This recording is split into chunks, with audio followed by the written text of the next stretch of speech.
Hello again.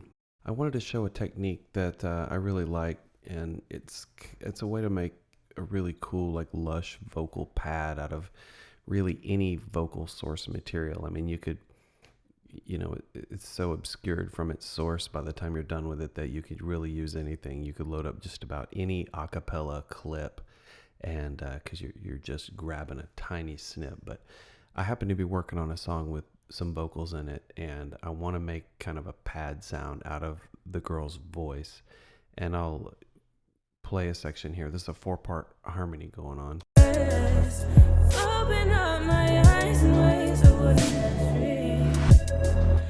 Let me break down any lie and build your self-esteem because. And I want to solo there the main vocal without the harmonies, because that's what I'm gonna grab something out of. And what I'm really just looking for here is a syllable that's got just sort of a sustained note and kind of a vowel sound, not any consonants. And I really like to use a tuner over here, because as we create a sampler instrument for it, it'll really help with the starting point. So let's continue where we were here. I'll solo this. Beautiful, dear, to think otherwise. Okay, that's good right there. I like that. I saw an E note there.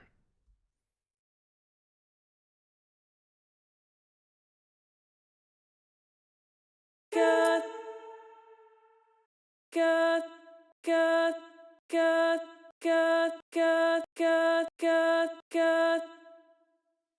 Yep, that's an E. So what I'm going to do there is, since I've got this section selected already, I'm going to right click, bounce in place. If you don't see bounce in place there, it's showing up there for me because I've got some, most recent commands there. If not, you can find it down here in these menus. And then after you use it a few times, it'll kind of stay up there. But anyway, or you can just go Control B. And leave all that normal. Okay, so now we've got this. We'll solo. God, God. Okay, cool. It's a little on the sharp side if you look at our tuner over here. So, just in the interest of being perfect, let's go ahead and turn on flex and turn on flex for that track and go to flex pitch. Then if we double click and get into our little editor down here, gotta zoom.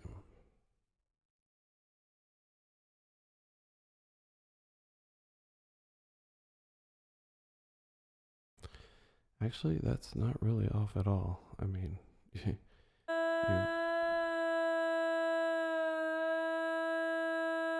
you'd really be splitting hairs to say that she missed that note. So that's good enough. We can just leave that.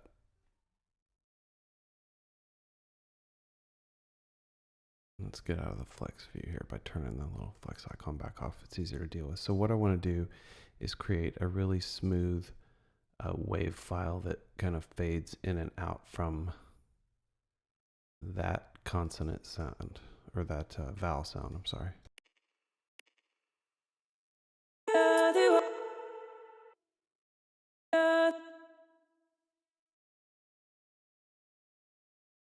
Okay, I'm going to use my little handles here and create like a fade in, a fade out.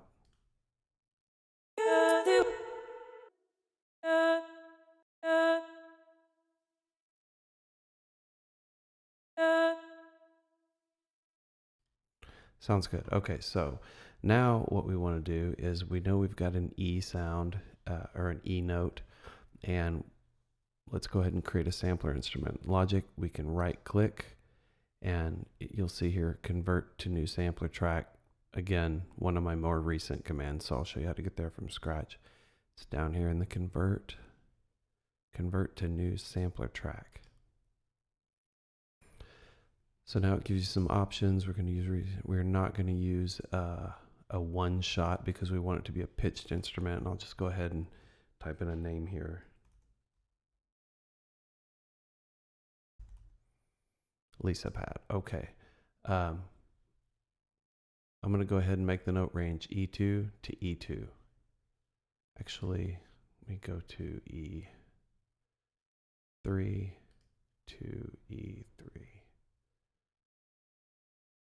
Just picking a one key range right now that I'll adjust later. Okay, and okay.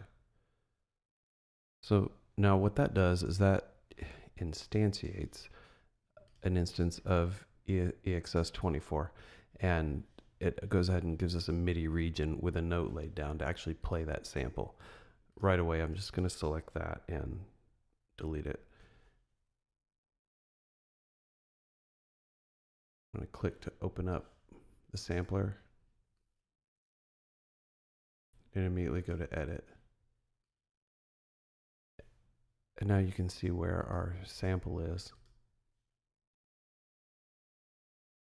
Right there on that E3, where we left it. So now I can drag.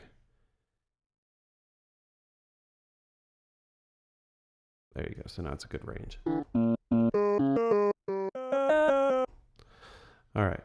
That's pretty much all we're going to do there. Save. Okay. And it's a little abrupt. I'll just give it a little bit of a slower attack.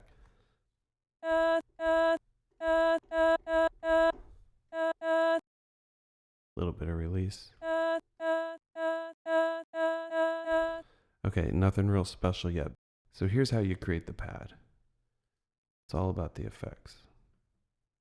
Go ahead and throw on a instance of Space Designer. And the first thing we want to do, well, I like to turn the filter off. And then the first thing we want to do is go ahead and give this about, I don't know, somewhere around 5 seconds. And then turn the dry signal off, wet up.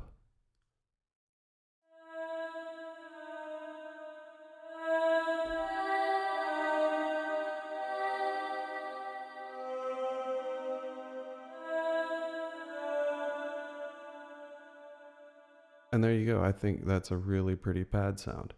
And, you know, to use something like that in the far background of a vocal track, to really pad the vocals by using same source sort of harmonic vibe as the actual singer's voice is pretty cool, and a lot more congruent than trying to go into your library and find some vocal or choir pad and mix it in with a voice that sounds completely different. So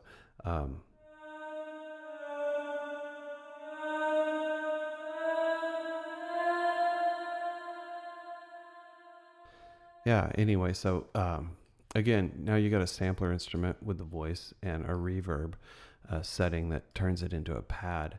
And what I like to do after that is, you get just how you like it. Go ahead and under setting, just save the performance and you give it a name. Then you can recall the whole channel strip with the sampler, with the instrument, with the reverb setting all at once. So that way you kind of keep it in your library. Otherwise, you know, you're just saving a dry sampler instrument that sounds like that. No reverb built into EXS. So I hope you found that interesting. I think it's a pretty cool little technique for creating a vocal pad. And that's it for this one. Be sure and subscribe. Check out my links below, SoundCloud, Facebook. I'll see you guys again soon. Thanks a lot.